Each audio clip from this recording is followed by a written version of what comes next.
We are going to discuss Rukiga phrases you need to know right now. Do not visit Uganda without these. I repeat, do not. These Rukiga phrases can save you from confusion and embarrassment. So you need to know these phrases right now. Whether you're visiting home, meeting relatives, traveling for the first time, speaking even a little Rukiga shows respect and it opens hearts. Let's suppose you are meeting someone for the first time. Say this when you greet them. Agand.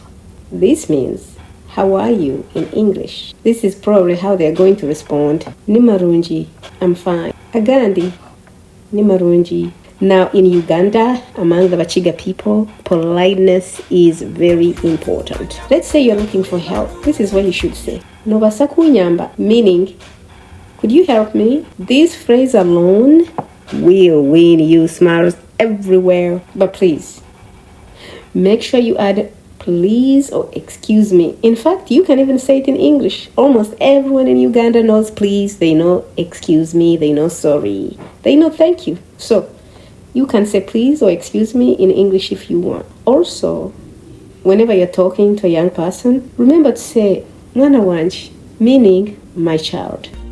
If it's an adult and it's a male, you say sebo, meaning sir.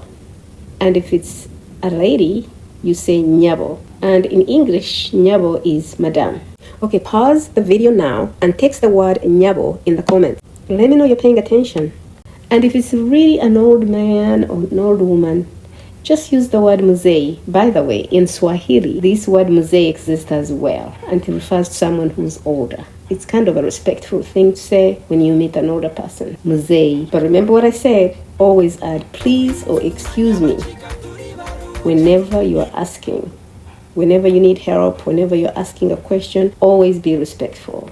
Politeness is respect. Now let's say you are done getting help. Go ahead and impress those people. Say webale mnonga. In English, that means thank you very much. Webale mnonga. You have to show yourself thankful. Remember, you are in a community of people where everybody knows everybody and they can tell that you're a foreigner. It's very clear to them that you are a foreigner. So have good manners. If you want the community to look out for you, have good manners. This is very important.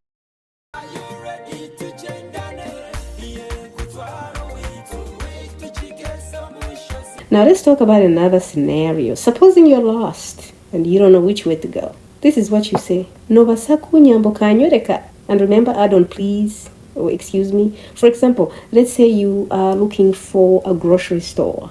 You can say, Nobasa kunyoreka a grocery store. Or you want to take a taxi and you don't know where to catch it. You can say, mwana wanje, Nobasa kunyoreka kupatra taxi. Or let's say you're lost and you want to find your way home. Remember, everybody knows you already. You can say, iwe sebo.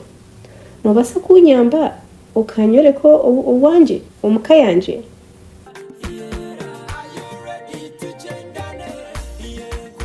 So remember, this is your survival phrase. Nobasa kunyoreka. But when you're visiting family or restaurant, you are hungry. This is what you can say. Ninyenda kuria. In English, this means I want to eat. You know why?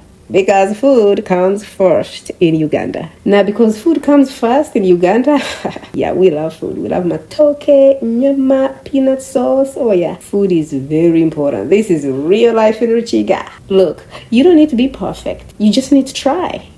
One phrase can turn you from a visitor into a family. So just try, speak, connect. Simple. Are you able to comment where you're watching from? Are you in Uganda? Are you in the diaspora? Where are you? Comment where you're watching from. Please. Also, if you want to see the next part to this video, part 2, like this video and subscribe. Let's keep Rukiga alive together. It's very important. All right? Nice talking to you. Kale. Murareji. This must be a Rukiga.